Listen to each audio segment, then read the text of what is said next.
The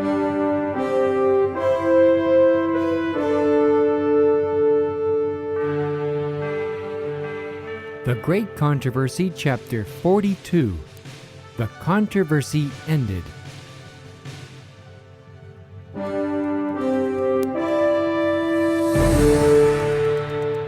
At the close of the 1,000 years, Christ again returns to the earth. He is accompanied by the host of the redeemed and attended by a retinue of angels.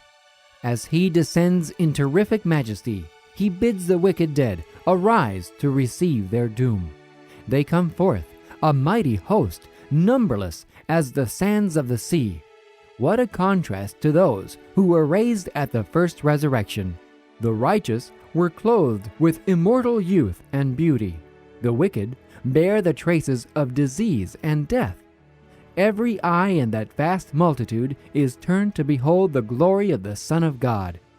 With one voice, the wicked host exclaim, "Blessed is he that cometh in the name of the Lord." It is not love to Jesus that inspires this utterance. The force of truth urges the words from unwilling lips. As the wicked went into their graves, so they come forth with the same enmity to Christ and the same spirit of rebellion. They are to have no new probation in which to remedy the defects of their past lives. Nothing would be gained by this. A lifetime of transgression has not softened their hearts. A second probation, were it given them, would be occupied as was the first in evading the requirements of God and exciting rebellion against Him. Christ descends upon the Mount of Olives, whence, after His resurrection, He ascended, and where angels repeated the promise of His return. Says the prophet, "The Lord my God shall come, and all the saints with Him, and His feet shall stand in that day upon the Mount of Olives, which is before Jerusalem on the east, and the Mount of Olives shall cleave in the midst thereof, and there shall be a very great valley. And the Lord shall be king over all the earth. In that day there shall be one Lord, and His name one." As the New Jerusalem, in its dazzling splendor, comes down out of heaven, it rests upon the place purified and made ready to receive it. And Christ, with His people and the angels, enters the holy city. Now Satan prepares for a last mighty struggle for the supremacy.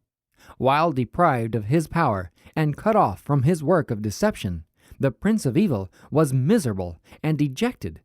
But as the wicked dead are raised, and he sees the vast multitudes upon his side, his hopes revive, and he determines not to yield the great controversy. He will marshal all the armies of the lost under his banner, and through them endeavor to execute his plans. The wicked are Satan's captives. In rejecting Christ, they have accepted the rule of the rebel leader. They are ready to receive his suggestions and to do his bidding. Yet, true to his early cunning, he does not acknowledge himself to be Satan. He claims to be the prince who is the rightful owner of the world and whose inheritance has been unlawfully wrested from him.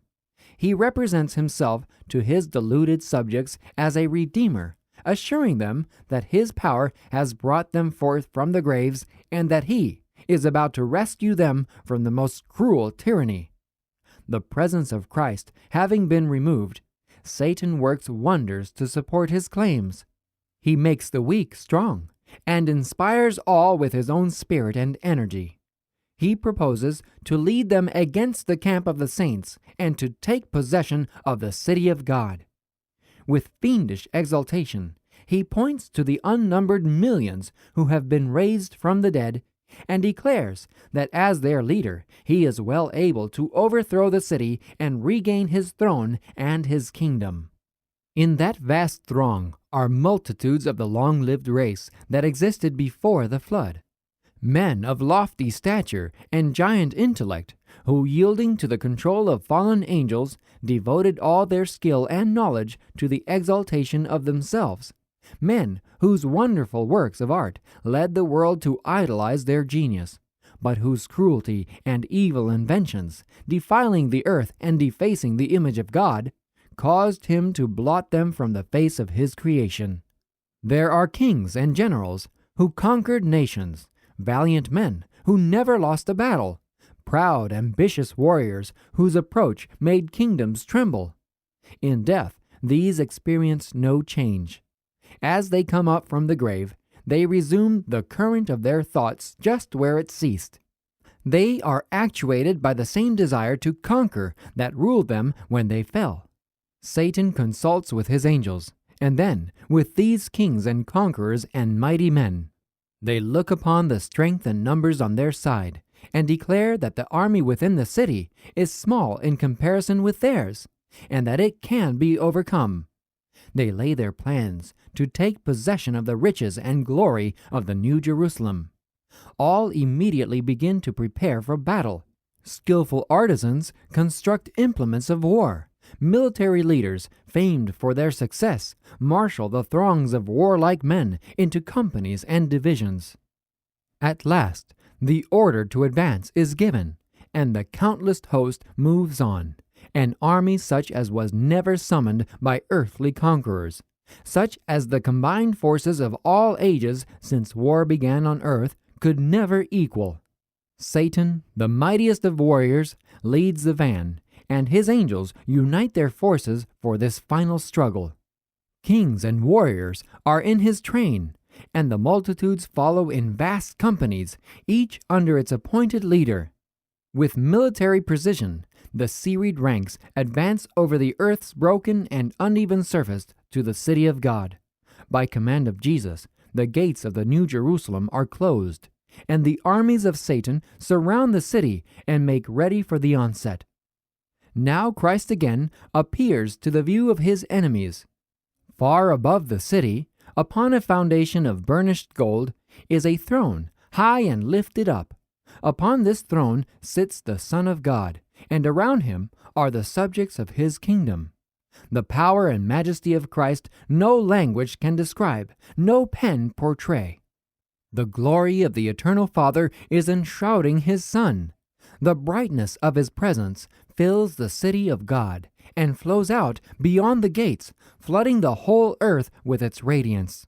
Nearest the throne are those who were once zealous in the cause of Satan, but who, plucked as brands from the burning, have followed their Savior with deep, intense devotion.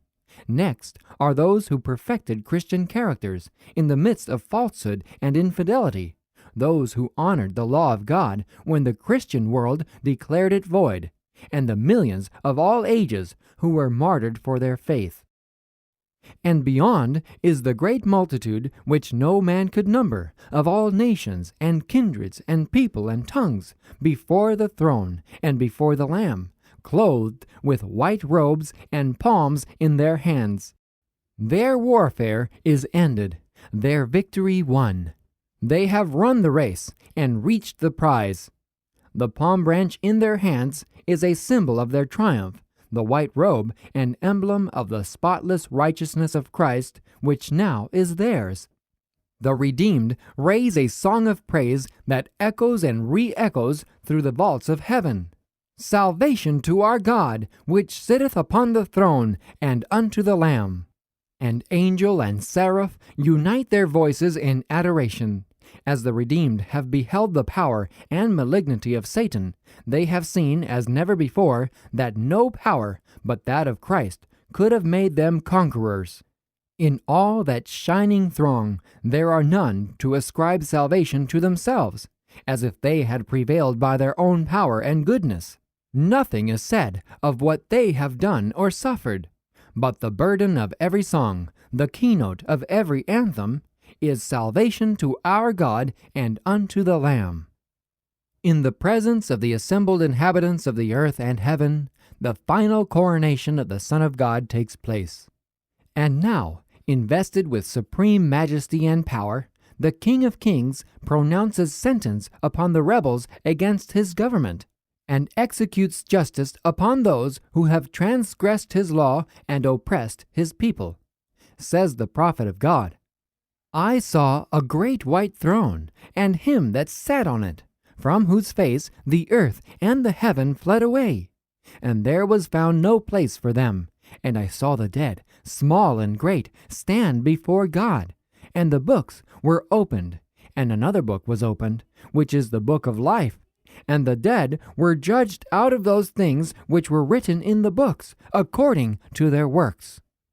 As soon as the books of record are opened, and the eye of Jesus looks upon the wicked, they are conscious of every sin which they have ever committed. They see just where their feet diverged from the path of purity and holiness, just how far pride and rebellion have carried them in the violation of the law of God.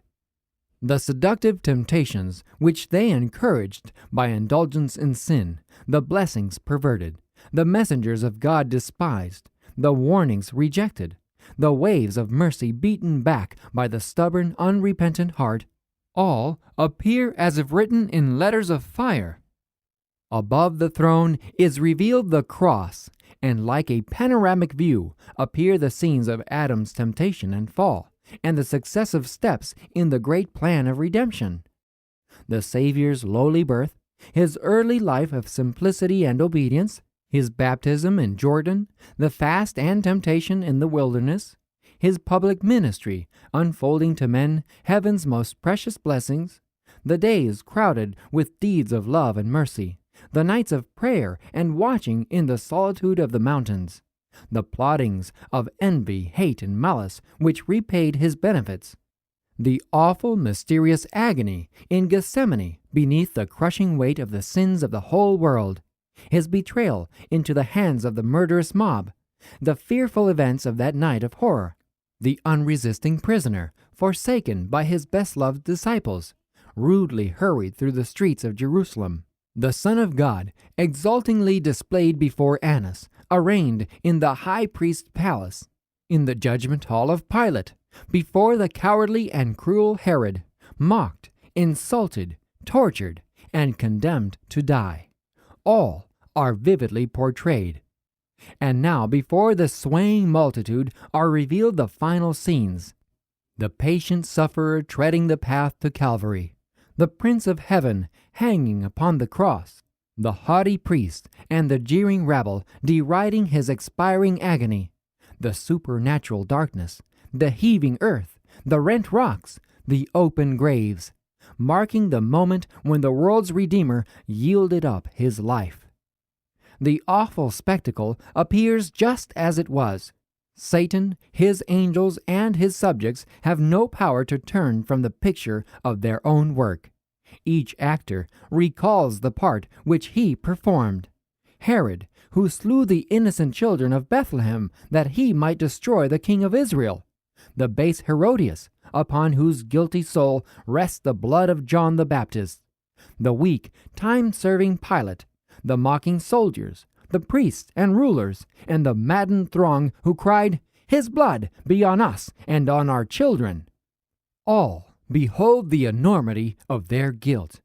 They vainly seek to hide from the divine majesty of his countenance, outshining the glory of the sun, while the redeemed cast their crowns at the Savior's feet, exclaiming, "He died for me." Amid the ransomed throng are the apostles of Christ, the heroic Paul, the ardent Peter, the loved and loving John, and their true-hearted brethren, and with them the vast host of martyrs. While outside the walls, with every vile and abominable thing, are those by whom they were persecuted, imprisoned, and slain. There is Nero, that monster of cruelty and vice, beholding the joy and exultation of those whom he once tortured, and in whose extreme anguish he found sacred delight. His mother is there to witness the result of her own work, to see how the evil stamp of character transmitted to her son, the passions encouraged and developed by her influence and example, have borne fruit in crimes that